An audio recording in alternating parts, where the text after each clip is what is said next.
Hey everyone, this is Matt Hawkins, owner of Ridge Supply. I'm here with Pete McKinney, and this is the Be the Bright Podcast, episode 50. We're coming to you live here at the Ridge Supply headquarters. And today we're going to flip the script, and Pete is going to interview me. I have no idea what he's going to ask. He did just get us some Red Bulls, and so all bets are off. And I tend to be long-winded, so bear with us. Pete, fire away with your questions here for episode 50. Yeah, I'll vouch for the long-winded part for sure. But basically what we're going to do is pretty simple, straightforward questions, but just kind of give an idea. I think we get a lot of new people to the brand, new people in our general audience, and give people a chance to kind of find out where things came from, a little bit about who you are, and what Ridge Supply is. So a lot of people may already know this story, but I think we'll find a surprising amount of people don't. So where did the idea for Ridge Supply come from? I guess I had a career where I was sort of unfulfilled. I was in, I guess, personnel management or something like that, you could call it. And really was not in a passionate, environment that I really liked.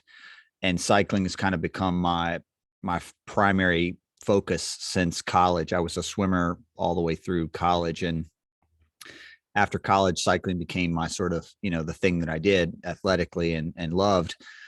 And when I was in this job, I basically had a cycling, problem, I guess, and enjoyed it, but never really got in. I didn't do too much racing or whatever. I did it when I could, but I rode during lunch a lot, and so yeah, I mean, I guess how it really started was I got in an accident where I was run over by a pickup truck, and during a lunch ride, and back then I had all black on that day, and even though it was in the middle of the day, and I should have been seen, part of the thing when you're sitting in the hospital is everyone's asking you, like, are you going to keep riding your bike? And the thought never crossed my mind that I wouldn't, but I did realize that I was wearing like a black jersey and black bibs and a black helmet and black shoes, and I had an all black bike, because honestly, like, in my mind at the time, that's what was cool. I was put together. I had, but it's really easy to find dark colors and black product in our bike life. And I realized that in order to be more visible, I was going to have to change some of the things that I looked at or how I wore.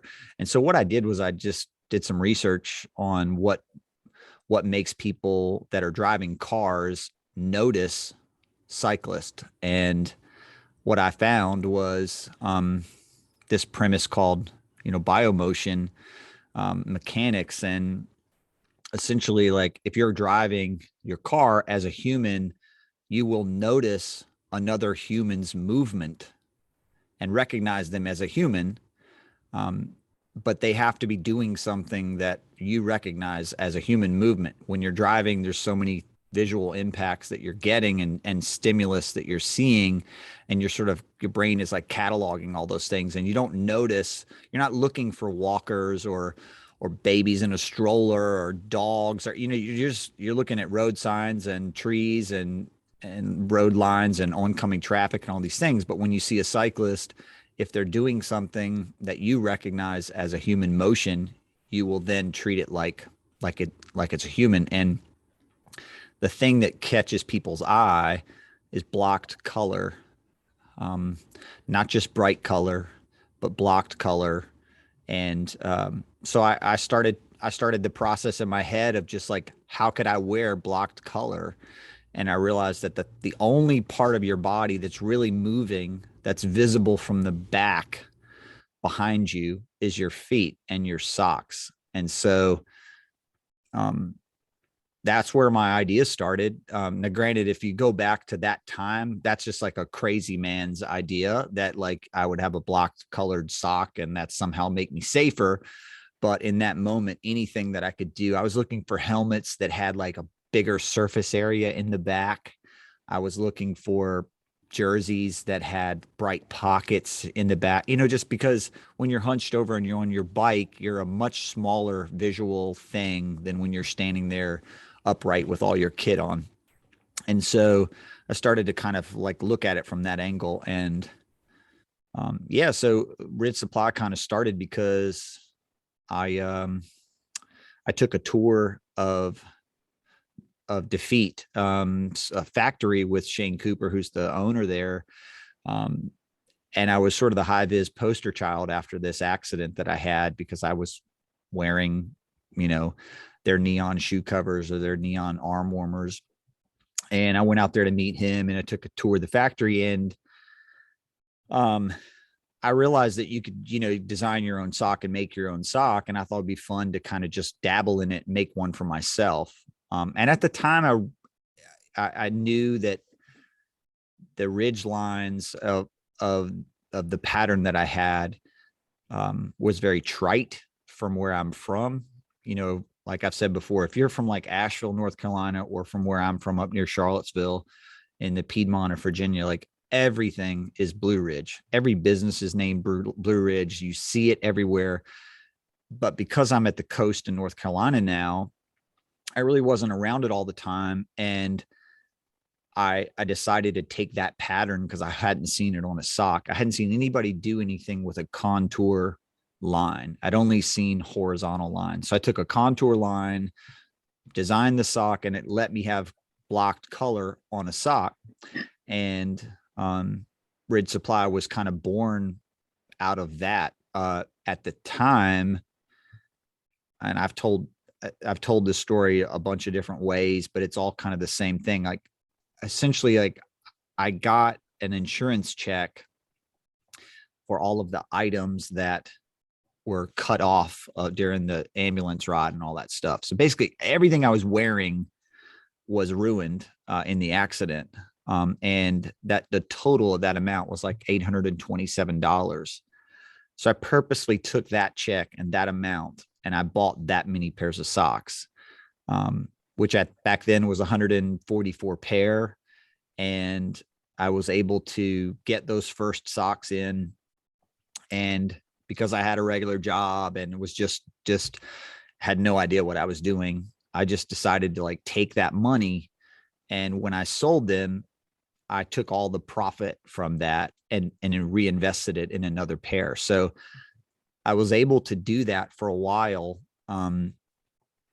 having a full-time job, and basically build Ridge Supply by mistake in a lot of ways, without any other investment other than that $827. So yeah, that was back in September of 2014 that I got in the accident, and I started Ridge Supply in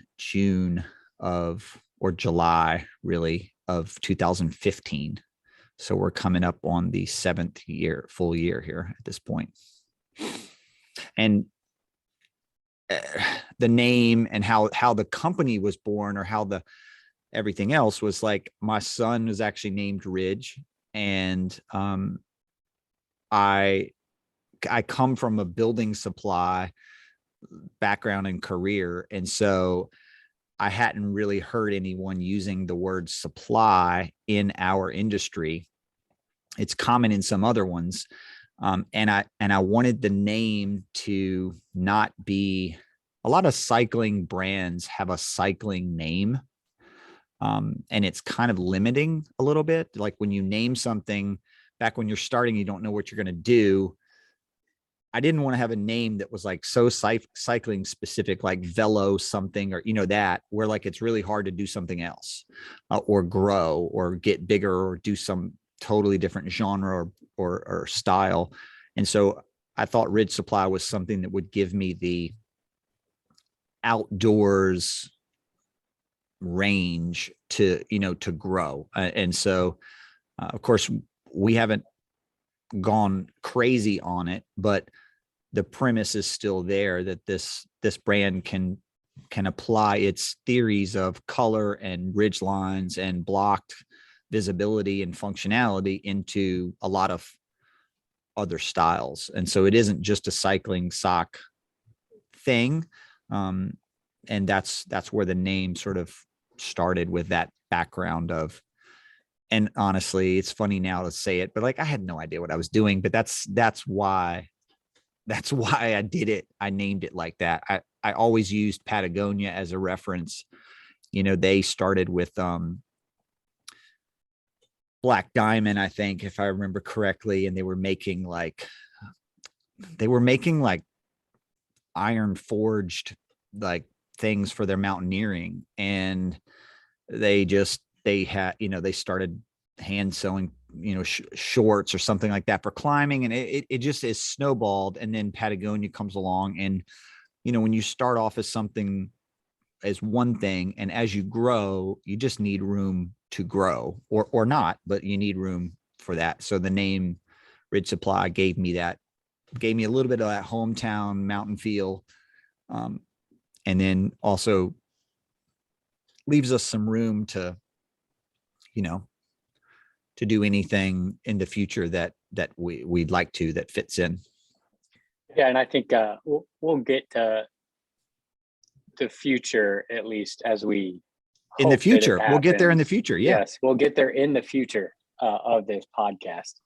So I think we get kind of where the idea for, or at least what sparks the sock, right? With the skyline design or the ridge line, but when you design Ridge Supply, whether it's socks, vests, kits, apparel, there is a philosophy behind it that you have that I think it's not something that's necessarily widely publicized, not really because it's like this huge secret, but I think a lot of people don't understand what that design philosophy is, if you will. So maybe take some time here and just kind of give a brief breakdown of what that is. Yeah. I mean, I've developed it over the course of the first few years of seeing what worked and didn't work.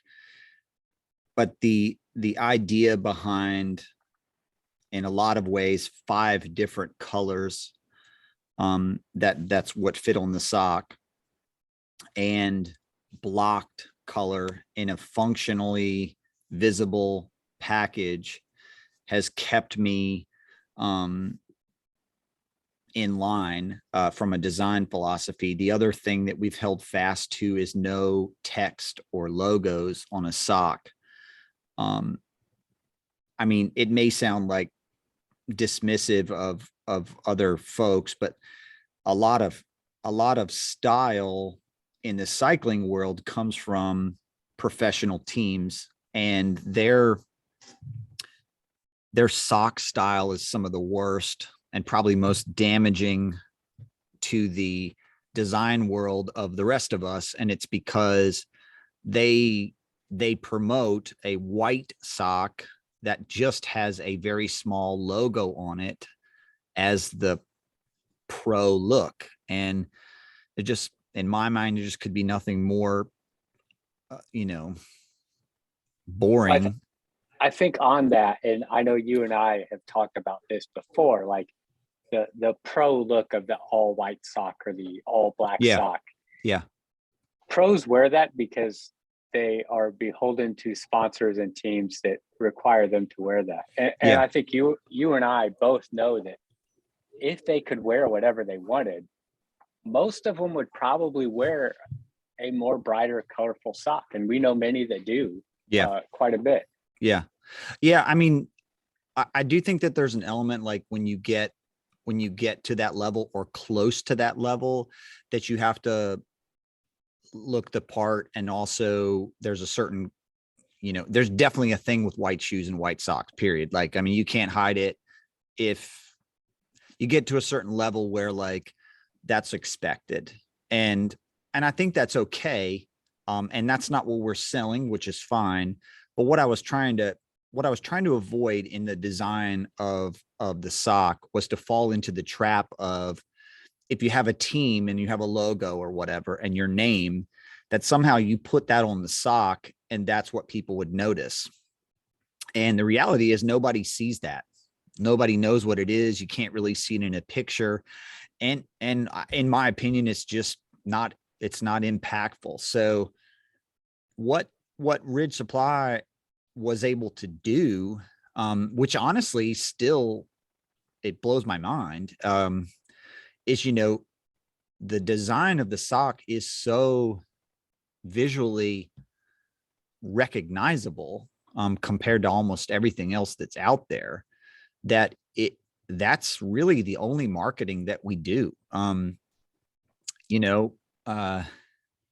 some other sock brands out there, maybe not in the cycling space, but there's other bigger companies that are selling socks, and they're selling a lot of socks, but they're marketing like crazy, to get you to buy those. And I just don't do that. I basically let word of mouth and people on other cyclists or other runners be seen and visible on social media or in person. And they ask, hey, where did you get those? And it's spread all over the world that way. It's crazy, but it's because that blocked color, back to the very beginning premise, the functionality of the sock is there.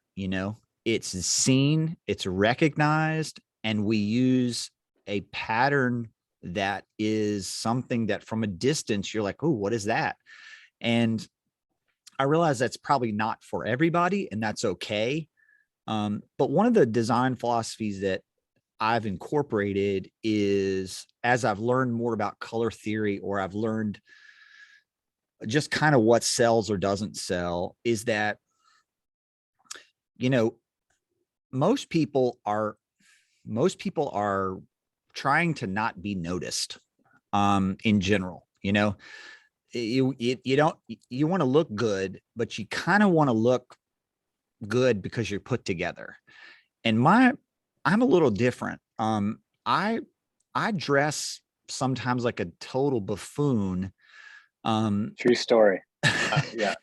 And part of it is, ever since this started, and I was a little bit like this before, but definitely since I started the business and since I was really pushing visibility, I could just care less about like what I look like sometimes. I just want to be noticed, and not noticed because I look a certain way, but just like the brighter and wilder the pattern or the thing, the better. Definitely on the bike. Off the bike, you might find me in some crazy shorts and a mismatching shirt and whatever, because I don't care. But on the bike, the wilder it can be, I push those boundaries, and I don't always look good doing it. Like you make fun of me because I don't match all the time. Like matching is like another plague in cycling, from a visibility standpoint, because if you match, and you're just wearing, like, say, blue and white, and everything you got on is blue and white, nothing's popping, and you need a pop of color. And so what we did with the design, back to your original question, because we're 25 minutes into me answering it, and I probably haven't answered it, is that I really developed this style of having some colors that work with what you already have. So you get the matchy part, but then you have that one extra color or two extra colors in the sock that are totally popping. We use neon green, neon orange, neon yellow, neon pink, and they do really well. We sell more of the pink and the orange than we do anything else. And we've also had those in the line the longest, since the fall of 2015. And honestly, we've tried other things that don't work. Muted colors don't work. I mean, they sell and people use them, but I think we've built this brand recognition around Bright. And so, and I've really pushed that. And so that's what I really look for is I look for something that's visually impactful. The design element of how you design a sock, like something new, like obviously I'm not designing a Skyline sock. I'm just putting colors on it. But when I design a new sock, like the Peaks, for example,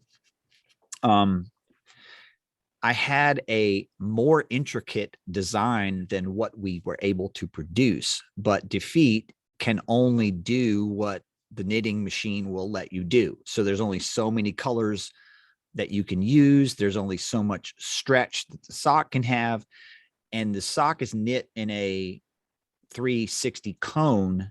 And so it has to meet together and sewn up in the back. And so some of those design challenges keep me from going as wild as I want. If you did a sublimated sock where you were just printing it, you can do whatever you want. But those don't look good, in my opinion. They have a lot of bleed through white from underneath, and it looks muted and dull. And which also for me is just bad because it's poor visibility. It's just a muted color, and I'll leave that to other people to do. But like with the Peaks, for example, I wanted this pattern that we did to be flip-flopped. So we had like the blues on the back in this Peaks pattern, but then on the front, it would wrap around and be like in the sunset, in the reds.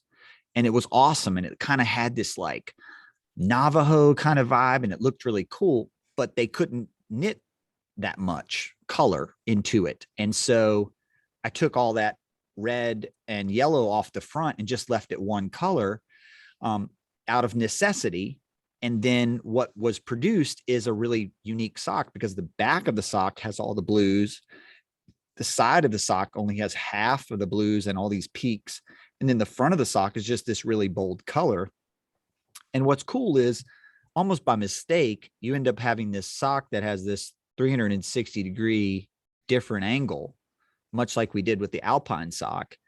And the Skyline kind of looks the same all the way around, but the Peak sock just looks different. And visually, that is impactful, and it is something that's new. We've only done 2 colors of it, and we haven't quite gotten there yet, but the options are limitless. So if you, the number one thing that's helped me with design is just sticking with a core value system on what to do. And this is maybe back to your original question, but like blocked colors, 5 colors, contour lines, or something mountain related.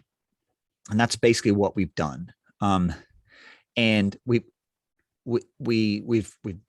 have some things that step outside of that a little bit, but they're almost like experiments. The core things of what we do and what sells are that. There are things like with the wool sock, you have a lot of limitations with knitting.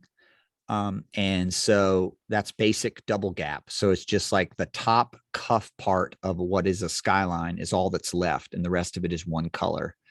I'd like to put more color in a wool sock than that, but you just can't do it. So we have to keep it simple. And with the Skyline specifically, and I'll tell this story back to when it started. It was like a mistake that we created colorways back then in 2015. There weren't colorways. There was a few people in the space at the time, like the Athletic, 10-Speed Hero, Handlebar Mustache, Seiko, and we were all getting our socks from Defeat. So we're all using the same knitting, the same technology, the same style of what construction could be. And the 6-inch cuff was just the thing, a 6-inch aerator cuff. Everybody was using that same one, with some exceptions on the wool side. Some people would do, the wool comp, or some people would do the wool, but like all of us were doing a 6-inch cuff, and the market had kind of changed in the previous years to make it a 6-inch cuff. And the only people that were doing color, if you will, multiple color, was really was the Athletic at the time, and they didn't have that much. They would maybe have 2 or 3 of one style. And what was happening with all of those companies at the time is like you'd have to come out with something new, a new design, a new design, a new design. And I was the first one to really be like, the Skyline design is the design, and I'm just going to do new colors. And I did it by accident because in Austin, Team Yacht Club at the time had designed this skin suit for their cyclocross season, and it looked exactly like the Skyline sock, except for it had a neon orange cuff. And through social media and Instagram at the time, somebody was like, put the 2 and 2 together and was like, hey, Ridge Supply should do a sock for you guys. And I got in touch with Kyle Johnson, and he was kind of the man behind it at the time. And we agreed to like make the Skyline orange sock. And I was scared to death. I tell the story because it's just funny now when you look back at it, but I had to buy 72 pair of socks to like make a new colorway. And I really hadn't done that yet. And they could buy like 32 pair. They were committing to 32 pair. And so I was like rolling the dice, like, man, I'll have to sell 40 of these things, which back then, really was a risk. I didn't have the kind of customer base we have now. And, but I did it, and that sock was wildly popular. But what I did was, once I had that sock in my hand, I had the Skyline original with the white, I had a sunset with all the reds, I had a dawn with the blue, and then now I had this orange. So I had 4 colorways already of the Skyline sock. And because the orange was so successful, I started to get these requests, like, hey, you need to do one with the pink top, you need to do one with the green top. And so pretty quickly I did that. I did a pink top, which is the most popular sock we sell and have sold. I did a green top, I did a yellow top, I did a red top, and I did a plum purple top. And so basically I had all the Roy G. Biv, colors on the cuff of a Skyline. And that was like, honestly, like it sounds dumb for me to say it out loud, but it was like groundbreakingly different for the sock game, because you could go to Ridge Supply, buy a sock that matched any color that you had, but yet it was like sort of iconically visible as a Ridge Supply sock, vice something that sort of was like a team sock vibe. And that's how it really got going. And it was all because Kyle had sort of wanted to match the skin suit. And then, we kicked off colorways. By the time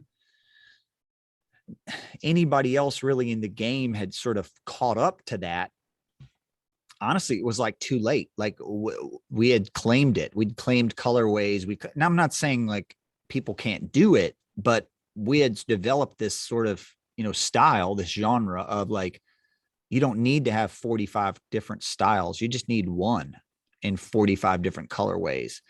And then I looked at the other competition, which by the way, I stopped doing in 2016. I really just stopped looking at anybody else. But at the time I looked and I saw like who the biggest of all these people that were in the game when I started, who had the most socks. And I won't say who it was, but they had 60 styles.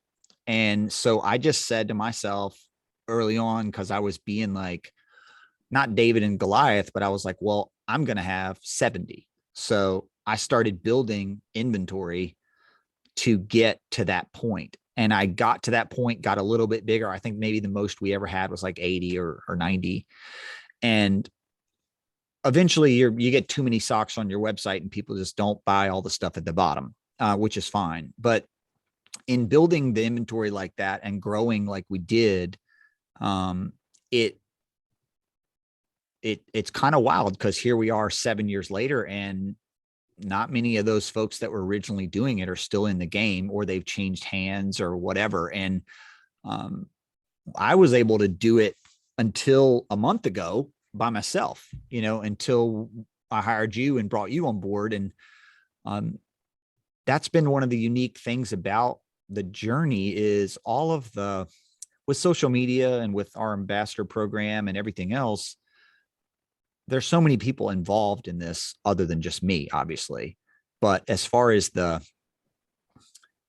work part, it's just been me. And it's nice to have you here to be able to share it, because as you probably can attest to everyone else, like I'm a bit of a pain in the butt as far as ideas are concerned. I'm constantly, oh, I got this idea. Oh, I got this idea. And just having you here to soundboard on it has been a big change. And there's, there may be design philosophies that change in the future, but the way that I try to keep the core, what is a Ridge Supply product, whether it's the dog leash collaboration with Stunt Puppy, or is the kits we just designed with Cutaway. If you kind of keep it simple, stupid, it's really easy to stay on brand. And our brand has we're not so rigid, like with say like an Adidas product where it's like, you got to have the 3 stripes on there or it's not an Adidas product. Like we have a little bit of flexibility, but yeah. But I want to touch on that, because I think one thing that, and you talked about it a little bit with the Skyline design, and we have the Skyline, the Alpine, the Ridge line, and those are really kind of like the 3 staples, and everything else around that, there's variations or whatever, and like the new peaks or something like that. But like you talked about originally, with taking that Skyline design and just changing the color of the top of the cuff, and boom, it sells all over again. And I think there's something to be said for that. When you look at whether it's inside the cycling space or outside, you have those brands that have that core philosophy. One of the big ones that everyone knows about is Rafa, right? Mm-hmm. Yeah. The white armband around their jersey, solid color. It's no question, everybody knows that's Rafa. Yeah. Adidas, you mentioned the 3 stripes on the shoes, everybody knows what it is. Yeah. Or the tracksuit. Yeah. Depending on what you want to do. And I think that's what's great about Ridge Supply is, especially now, and it's growing every day, is if you see that Skyline design with that pop of color, or the Alpine, or one of the key Ridge Supply designs, people now know. Like, we go on social media when someone's wearing the socks, even if it's someone we're not affiliated with, and you see someone else be like, oh man, those socks are great, what socks are those? And we don't even have to say anything most of the time. It's someone else chimes in and they're like, oh no, those are Ridge Supply. Yeah. I mean, and Rafa was huge, because they were really the first non-pro brand that had something that just stood out and was high end and was like a luxury item that also just like you noticed. And I remember the first time I saw a guy here locally, he had a pair of like 3/4 knickers that had that. Remember they used to have the little vertical stripe on the bottom of the cuff of like the bit of the knicker. And I just remember feeling like, wow, that dude paid, X amount of dollars for that and just ordered it from England. And it was just something about it that was like unique. And then they've grown and they sponsored world tour teams and all that. And they're a totally different company now than they were then. But back then it was like they had done something unique, and they had done something that changed the way you thought about what was cool, because it was very subdued. There's other companies out there now that like, that's what they sell like subdued, and for me, I'm not against that. I mean, obviously everybody has their own opinions and should wear whatever they want. I just know that like what I produce is something that is going to get you seen. And that isn't always what people want, and that's okay. But that's what I want to sell. That's what I want to wear. You're not going to catch me in an all black kit again. That's just not, what I'm going to rock.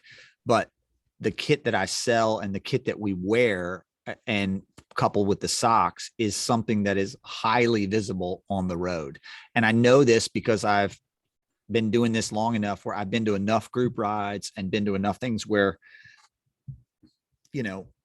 you can tell when somebody has that blocked color neon sock on from a long way down the road, vice when they don't, you don't notice it. And so I'm really trying to stay, every time my brain wants to pull me something more muted and more relaxed, I'm like, well, and that's back to that design philosophy thing, is like, I haven't quite like hardcore locked it in, where to say like, this is the way it's going to be, and it's going to always have this, and this.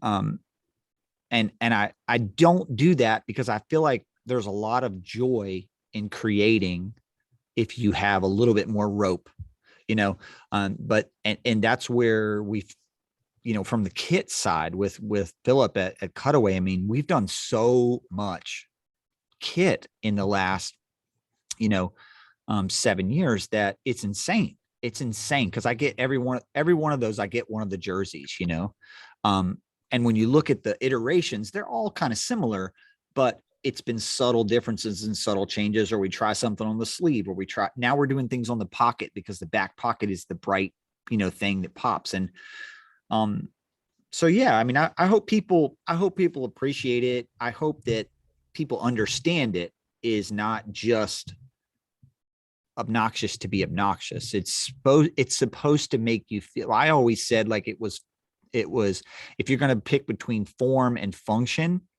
that you should pick both. We want the form to be awesome because these socks are great. That's why everybody uses Defeat. The socks work. And if you know how to get your design into the knit the way that it'll work for you, it's, there's no better sock on the planet for what it is that we're doing.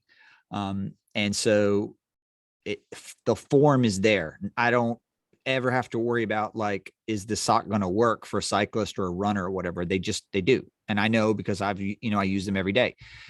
And then the function is there in that we've done something that is helping that person be seen. And I don't view it as an advocacy, but in a lot of ways, that's the way people view the products that we sell. Because when I started in 2015, the only high visibility products period were like a bright, yellow or bright orange jacket or vest. That was it. And those products were, honestly, they were poorly made.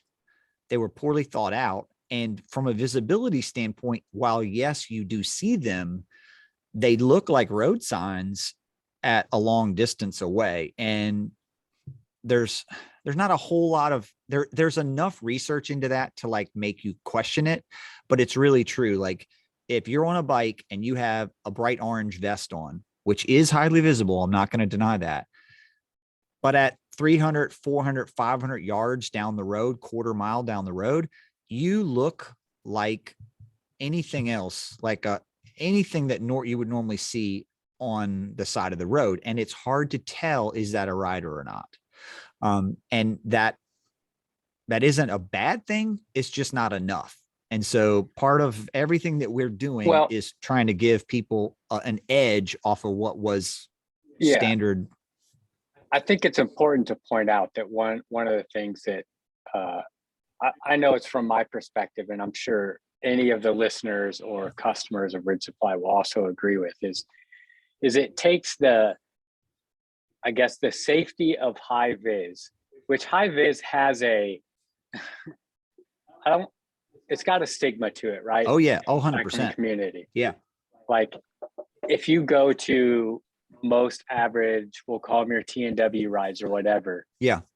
And someone pulls up and ready to ride in a high vis yellow jersey. Yep. With nothing on it, with no logos, with no tech. Yep. Yeah. 100%. Right, wrong, or indifferent. Everybody at that group ride begins to think something about that person, right? There's an outlook on it. But when you can take socks or the kits like we do here or any of that. Yep. And you're making high vis fun and fashionable. And most of the time it's high vis without even having to think about wearing high vis. Yeah. Yep. Like it's bright, Yeah, but in the best way possible. Yep. Yeah. And the other thing is reflective elements, which I think are important, but a lot of people think their high vis items have to have reflective on there. And if you're honest with yourself, you don't ride in conditions where you need reflective very often. And if you do, it's a totally different need. Because if you're really out at night or you're really out at low light on a road, you need a lot of things going on. You need reflectives, you need lights, and you don't really need bright colors. I mean, bright colors are nice, but you can't see bright colors in the dark, So it is a weird thing about reflectives on bikes. I really wish that bikes had integrated totally gnarly lights on the back and the front. That was part of. Well, they do now. It's coming, but I've never owned one that had. I always am like, you see a car or a scooter or a bike or a motorcycle, they all have to have this burly red light off the back. And I always wanted to see bikes that had some sort of light integrated into, up near the seat area or whatever, that was some legit lumens that were blinking like crazy, because that's what you really can see. That's what you really notice. You're like, what is that? But that's not what I'm selling. I'm selling the low budget version. But for those of us who ride outside in the day and ride on the road a lot, I just don't think there's any argument that our socks are improving your visibility. I mean, that's my personal experience, but that's not all that's not why we're selling them. That's the added bonus to the design. We're selling them because they work, Yep.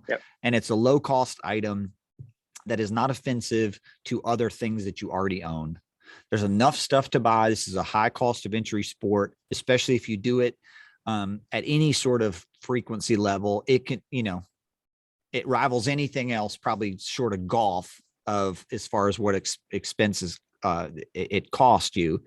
And a $17 sock that makes your ride safer every single time is something that shouldn't make you feel like that person who is being ostracized because they're wearing something that makes no sense. And so, yeah, there's that subtle nuance of, what people think about somebody else in a group ride setting or in a whatever else. And there's also the learning curve of becoming a cyclist and then knowing what is important to you or not. And everybody's on a different phase of that learning curve. At the highest point, like what I was talking about, there's poor spokesmen at the pro level that are presenting themselves in this way that it's like, oh, this is what you're supposed to look like. I mean, and they are all now, at least in the last like 10 years, at least they have like a training kit that is visible. Yeah. And as we've seen here recently, like pros are not immune to getting in car accidents either. We're all just as vulnerable, but what you wear, even in a race scenario, should be, in my opinion, a reflection. It's like helmets, it's like, you should not wear a helmet, just because you think it's cool. Like, it's a safety factor. And I feel like your clothes are a safety factor too, regardless of what you're doing. So, well, all we're really trying to, I'm not trying to bash professionals. I just mean that their cocoon that they operate in is not real life for the rest of us. The rest of us are literally out there.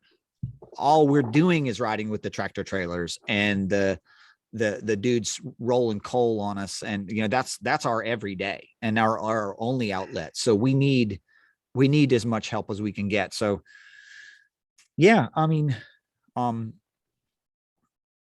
Well, let's kind of touch on the rest of us, and we'll wrap this up here shortly because I know how long you can go on, and come on, people are man. We're only still going to good. listen We're to still this for good. so long. We're just getting warmed up. I'm not Yeah, even yeah, halfway through the Red Bull. yeah. I'm sure. So one of the things that I think Rid Supply has done, and really you, I mean, because you are Rid It's hard for Supply, you to take kind of credit for too started much it. after 4 weeks, but yes, I hear what you're saying. It is a we now. It is a we. Yes.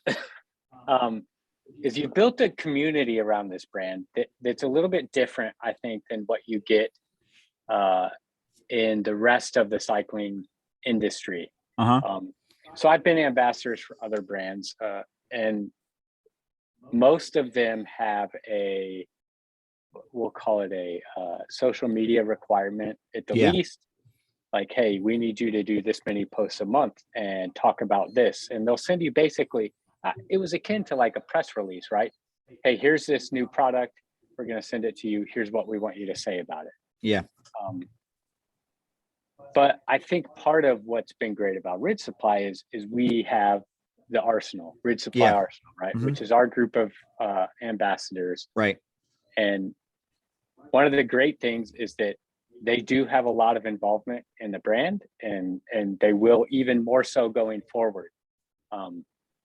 But what's great is most of them just really love the brand. Yeah. And just by, I know from the past, having seen how many people apply for Arsenal every year, Yeah. and we only take so many, it's huge. So I think the community that has been built around Rid Supply, not just from the Arsenal, but just the people who love the brand in general, is definitely different.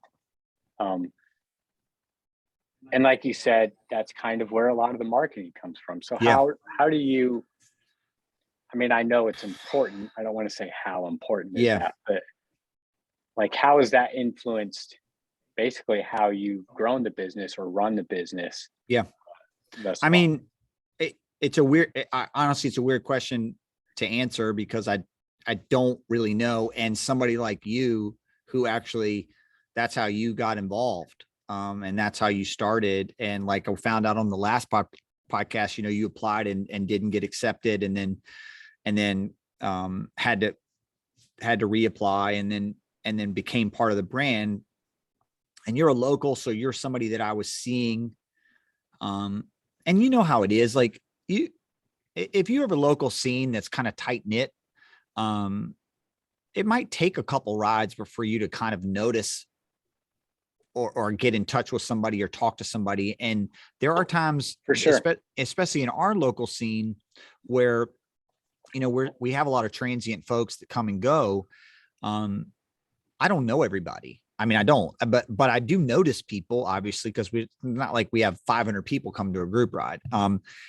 And when you become part of Arsenal, or you become part of any local scene, it takes familiarity. And for me, the issue has always been I'm one person, and when I started this program in 2016, I mean, I was way in over my head at the start because there was no $150 back then. There was no Arsenal program. There was no nothing. And here I was going to do it. And I didn't really want to maintain the relationships of that many people, because we started with 72 the first year.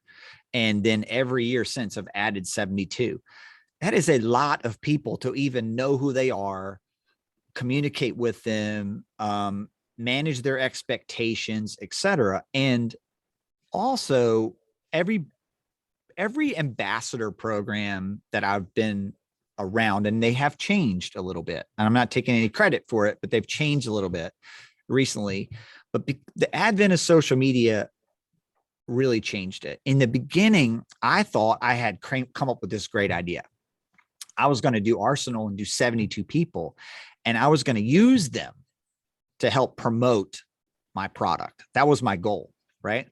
Not require them to do something, but get them product before everybody else, and then have them share it. Almost like media blast. And in theory, that sounded like a great idea, and it just failed miserably and it didn't work. And part of it is, if you have a private Instagram account, that doesn't help anybody. And then if you don't have a big following, which a lot of people don't, nobody's seeing it. And then the algorithm for Instagram is like incestual. So all of us Arsenal people are liking everybody else's pictures, and the only people that are seeing our post are Arsenal people. So we just created this weird bubble that we were living in the first year or two, where it just made no sense to like use, or not use, but just give people this sort of this task of like, hey, share it. And so very quickly in the first year, I just scratched all of the requirements. It was kind of like, hey man, like, I want you to be an ambassador, but I don't want to tell you what to do. Be yourself, be genuine. Like, if you want to share our stuff, if you want to repost, great. If you want to tag me in pictures, fine. But if you don't, if you just want to rock it and rep it the way you want to rep it, that's fine with me. And what I found very quickly was that when you have that many people, not all, like now it's over 300. It's like, they're not going to be over 300 people that are just actively daily engaged, trying to get you pictures and, like, that's not reality. But there are enough people that keep the cycle going that I was able to pretty quickly, like, let it kind of do its own thing. And in a way too, and the other thing I've said is ambassador programs are normally about getting hooked up. And that's a cycling, thing. It exists. We do it. But I am not a big company that has this big marketing budget that I'm just going to blow on ambassadors. So I needed to make sure. No, you're looking at the entire company in this podcast. So I needed to make sure that Arsenal was not just costing money and time resources for me, and that the incentives, the hookup, was based around those people spending money with the brand at whatever level they wanted to, but that I worked really hard to make sure that the things that they got to spend money on were unique and special. That is one of those secret sauces that we've applied to everything, to the bike race, to anything that we do. Is like, if you put a personal touch on something and you make something unique and you give it at a fair price to somebody, they're probably going to buy it. If they need it, but if you force somebody into something, or you give them some deal that they can't resist, but they don't really want it, it's just a bad vibe. And I've long since stepped away from Arsenal, and we had Jordan kind of handling the social media for a couple years, and now you're here helping and doing it. I mean, Arsenal is like, it's fascinating because it's its own thing. And it really is. And yeah. I think that's what's very different from any other ambassador program that I've been involved with. Is it's almost like Arsenal. It's almost like it's its own brand, right? Yeah, a little bit. Yeah. It's like a spin-off brand from Ridge Supply. And yeah, it's much closer than any ambassador group. I think much tighter and more tight knit than any ambassador group that I've ever been a part with. Yeah. Well, I appreciate that. I mean, when I started it, the quick story is, in 2004, I think in 2004, myself and two other guys, started Arsenal. And, what it was we, when you ride bikes, you want to be sponsored. When you do anything, you want to be sponsored. With skateboards, it's a skate shop or a brand. With bikes, it's a bike shop.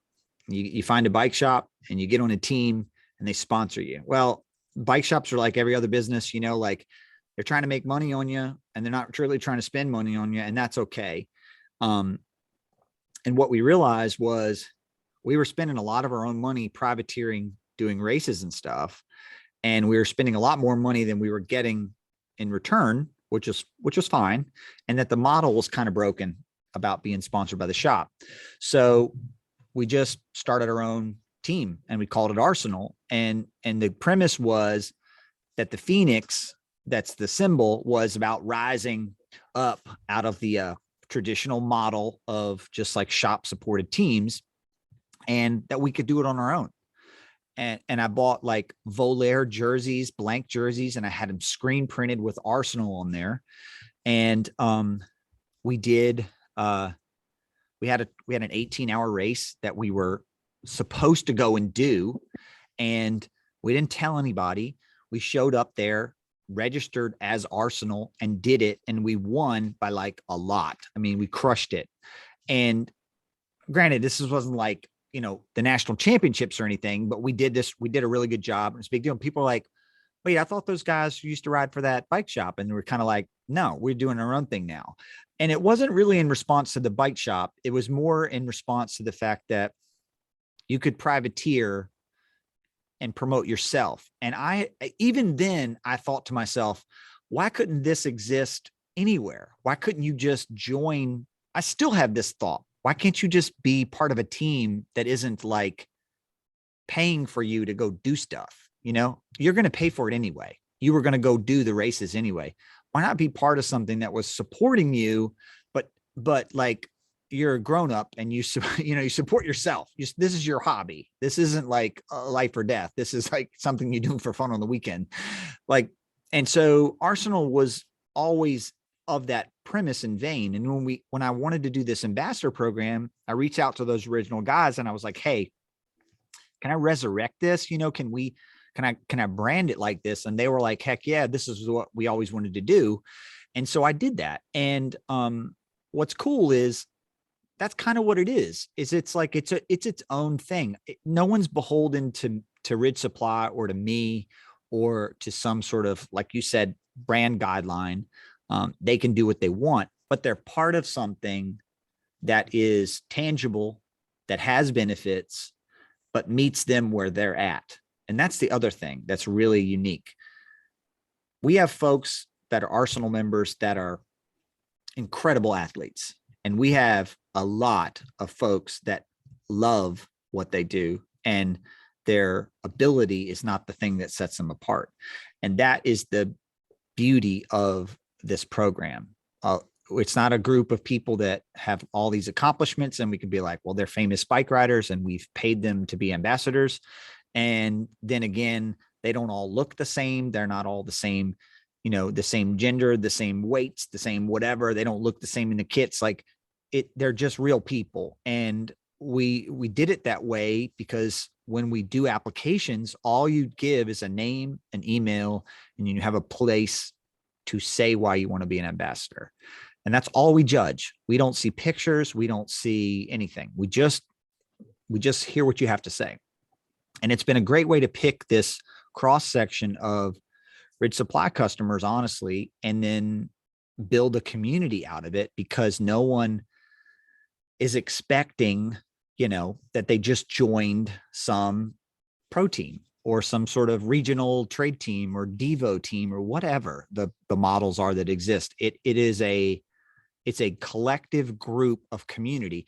And building community, back to what you said, building community is something that I had no idea that that's what you needed to do.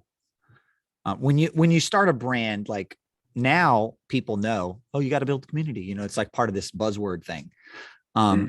At the time, I didn't know that, but because it is just me, and because it was just this sort of movement, if you will, I was able to stay on message because it is just me. I didn't throw mixed messages. I didn't have a marketing person and somebody that handles social media, whatever else. So part of the community that's built out is a reflection on people that I want to be around.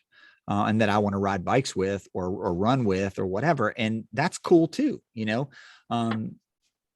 and not just like people that I know, I'm just saying like-minded folks that if the way I say something or the way that I, my product or whatever it is, it's a reflection on those kind of folks. And we do have great diversity in what we do. And part of that is that we don't filter the people that can fall into the community. We don't have like obstacles. So that's been another thing that sets it apart. I don't think it's better than other ambassador groups or whatever. It's just different. It is different. I do. Yeah, I do. But I'm you're biased. You're biased. A little bit. All right. So last question. And we don't. Let's be honest though. You're in a hurry because you want to go for a bike ride. Let's not let it. Yes. Yeah. Okay. Yes. For those out True there, story. that's what this is all about. We could do this again. In fact, yeah. I think one of the great episode things, 75 that we should do maybe later this year is we'll do Ask Matt Anything, and we'll have people send in questions. A 12-hour live stream. And we will just answer those questions in a podcast. It'll be great. Last question, so Pete can go for a bike ride. Go. Where are we headed? Ooh, apparently we're headed for a bike ride. Yeah, well, a little bit longer term than that. Yeah, man, I wish I knew. I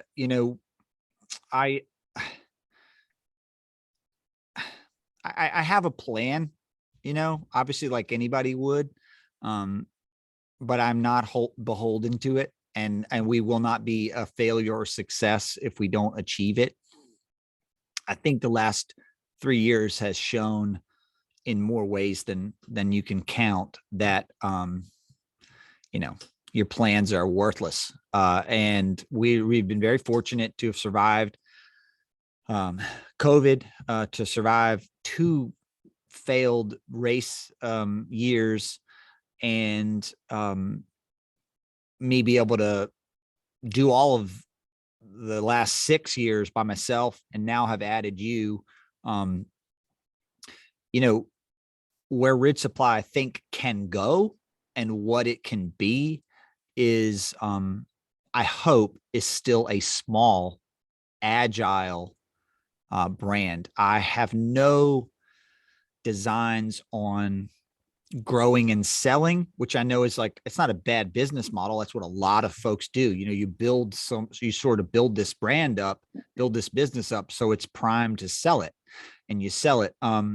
I find way too much joy in the creation of things, of the closeness that we have to the customer and fulfillment. And you've seen now after a month, just how intimate it is to be in every transaction from start to finish. And it keeps you on the pulse. If you get away from that, if we started to do enough volume where it was like we had to get a fulfillment house in, or I had to hire somebody that just stuffed socks in bags, like it would take away from, honestly, we'd be like everyone else.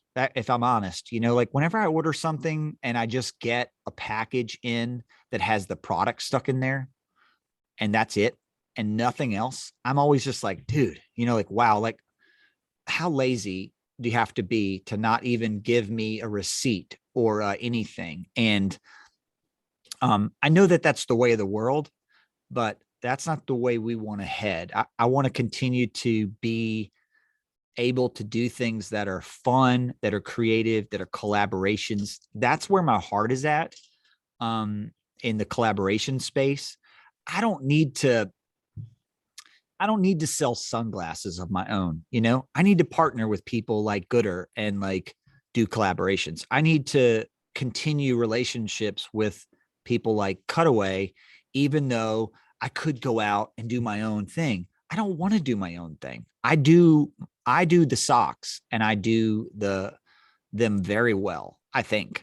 I leave it to other people that are perfected the things that they do well, and we can collaborate and make great, unique product. And that's kind of where my brain is at moving forward. I feel like there is a untapped resource that's growing. And we're seeing it now. Honestly, we're seeing it at the highest level of the privateer pros. Cycling is changing before our very eyes, especially in the gravel community, but even with like, Justin and Corey and Legion and all this stuff, like it, people are seizing their power, they're influencing their ability to collaborate and work with companies that they want to work with. Phil Guyman is a great example.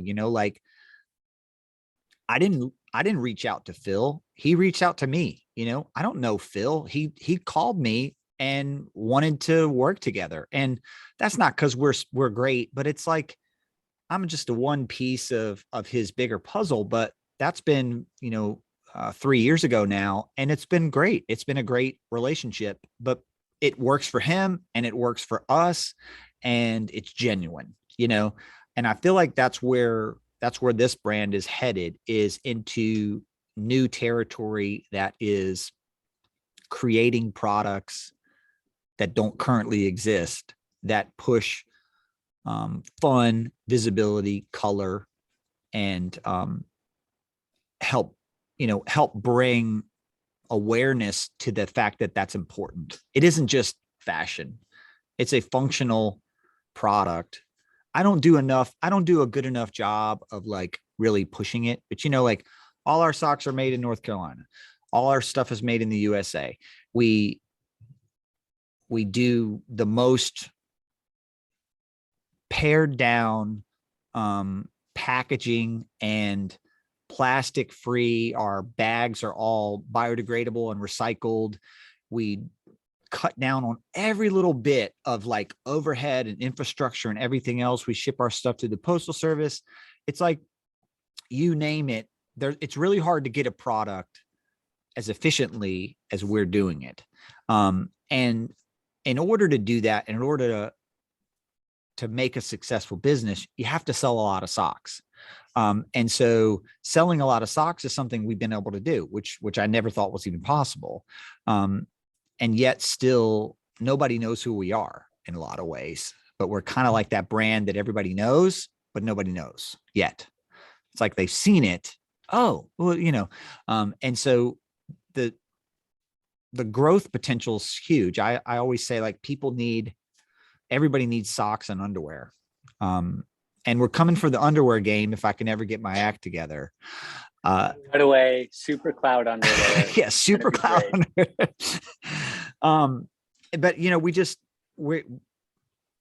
I can't give away all my big secrets, because some of my big dreams, as Pete knows, are probably not publicly ready yet. But there's not a day that goes by where I'm not stoked to come to work and enjoy it. And there is like I tell Pete, he's been here for a month now.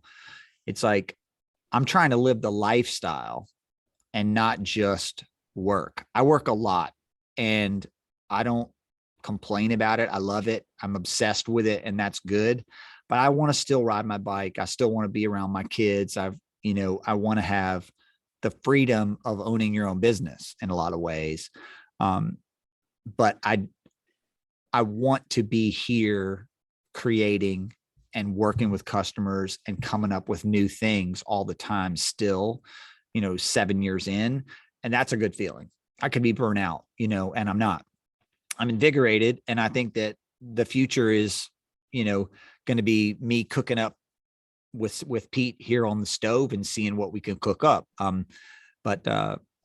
Yeah. One could say the future is bright. Mm-hmm. Yes. I like it. And I think that's a good spot. I know it's a good spot because Pete has to go for a bike ride. Everybody, because I know you can talk for hours. So I was just getting. This doesn't need to be a 37-part podcast. Yeah. Well, thank you all. We got to leave some. Yeah. For the future. Thank you for asking questions. I did not know what any of these were going to be. I hope that you all have gained some new knowledge. Just hearing me drone on. This is episode 50. You can please do. I don't know what they do. The kids do, subscribe down here and like and all this if you're on YouTube. And if you're on Spotify, thank you for paying attention this long.